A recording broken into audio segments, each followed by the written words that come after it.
In 1635, just 5 years after the founding of the city of Boston, Puritan minister John Cotton, with the endorsement of his fellow Bostonians, founded the public Latin school.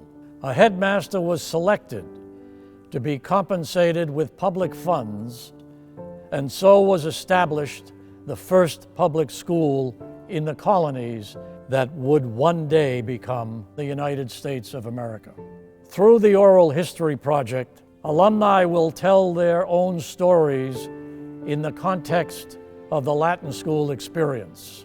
The recording of these stories will preserve them in perpetuity, so they might serve as a historical record of our school and its influence, while also inspiring young Latin school scholars of today and tomorrow.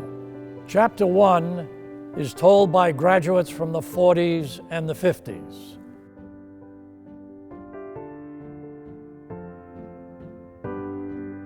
Latin school never left. My experiences and training and attention to detail and being on time was something that I carried with me my whole life. I grew up in Boston and Dorchester. I was born in China, and I came when I was 7. Never owned a house, never owned a car. Took 3 subways to get to school. I lived in Chinatown. We were there partly by choice, but partly by discrimination. And you remember those tough times as you grow up, and that just fuels the fire even more to succeed.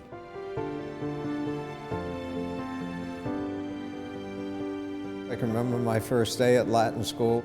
I was too frightened to even know what was going on around me. I'd come from a small school, and now coming into a school with 2,000 kids, and I felt completely overwhelmed. It was intimidating. It was very tough to get in, but once you were in, only about 1/3 graduated.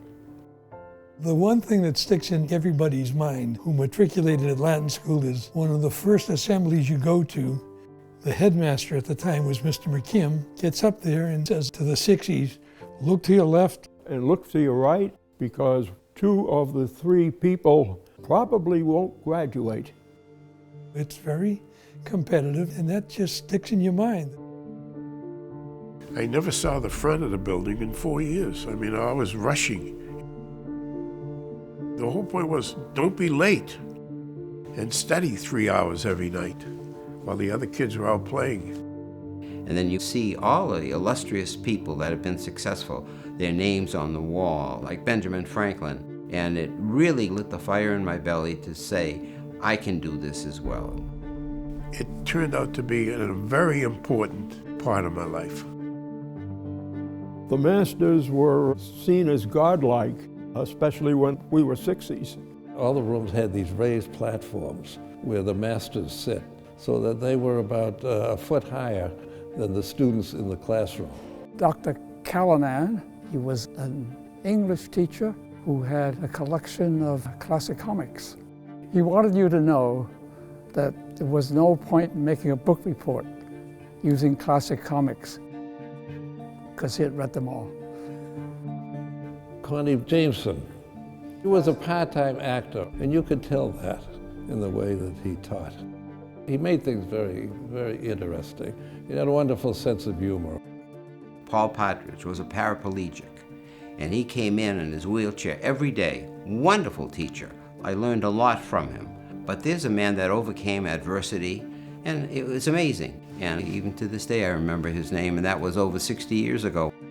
It's impressive that I can remember the names of the teachers that I had here, and I can't remember as many professors I had later. These men made a big impression, as you look back on what they left us with and what they taught us. They're all top quality people, really dedicated, and part of the reason that Latin school succeeds. The school is very important to the city of Boston, and for what it does for newcomers, for immigrants, for people of all ethnicities, color. Coming to school meant being exposed to students and kids from all over the city. Which was different from going to the elementary school where you just went with kids from your neighborhood. And that was a revelation. It was eye-opening. The life in the neighborhood didn't change. I changed. It truly was transformative. We chose friends on the basis of whether we liked each other or not. And the idea of ethnicity was not so relevant. The diversity is a good thing in life, and it's a good thing in the school. It's a school based on merit, and that's an important thing to have in our society. I knew when I came here that it was special. Everything I learned at Latin school, I had used. I felt the education I got would hold me in good stead and inure to my benefit throughout my life, and that is true. Coming here meant that you were on your way to college. I, as well as some of my classmates, said college was a piece of cake compared to Latin school. It gave you the right tools to succeed later on. Habits of hard work and persistence were things I hated when I was here, but which were the things that really sort of brings you through, getting through school, getting through work, getting through difficult situations. Most people in our class, we graduated into the military. As you know, the Japanese bombed Pearl Harbor in December of '41. I was 16 at the time. It was a question of waiting to be drafted, but instead of draft, I volunteered for induction. Going through the training, the effort that was required here, it conditioned you to doing that sort of thing. And I found I was kind of outstanding in the group I was in. And I have to attribute that to my experience at Latin school. There's some great memories, of course, going here.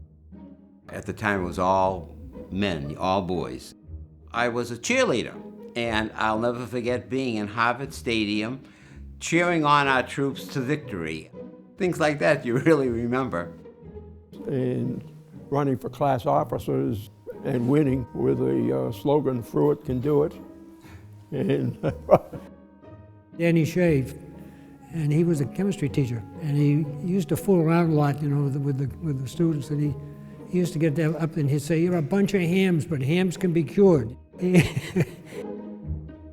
But when I was in the class 5 at Latin school, I had Dr. Roach for Latin. And I remember going to the blackboard and doing a recitation, and I made a careless error.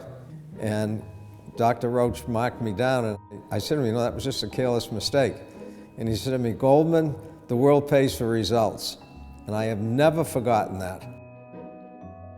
We were very fortunate to fund a new project called the Capstone Project. Allow these kids on their own time, not infringing upon the classes that they have going through school, to follow their dreams way beyond the classical education that we have here. And it's so exciting to see this happen and help them become what they really want in their dreams. What would I say to a class of 60s? You're really fortunate to be in a great school because you're going to learn a lot. Not only academics and not only training, but you're going to learn a lot about life. It's going to be tough, You're probably going to resent it because you have homework every single night. but stick through it because it'll be worth it when you graduate. So work hard, study hard, get good grades. It's going to be worse than you think. It's also going to be better than you think. The breadth of the education was really excellent. I mean, from the languages to the sciences and the math, I think it just gave you a broad enough education to go into whatever you wanted to do. And I'm just very proud of having gone here. And I think that I sort of bring that with me to adult life. Everything I studied here, I realized, was the basis of whatever I did later. And I'm very proud of the people that I know from Latin school, seeing them and seeing their life experiences. I benefited greatly from what I've been taught.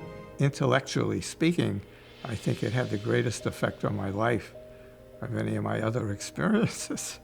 And I'm very proud when I see these kids. Sometimes it brings tears to my eyes when I think of what the school enables them to do. And you can see why Latin school has succeeded for hundreds of years, and hopefully we who have been lucky and successful can help the school continue for the next hundreds of years.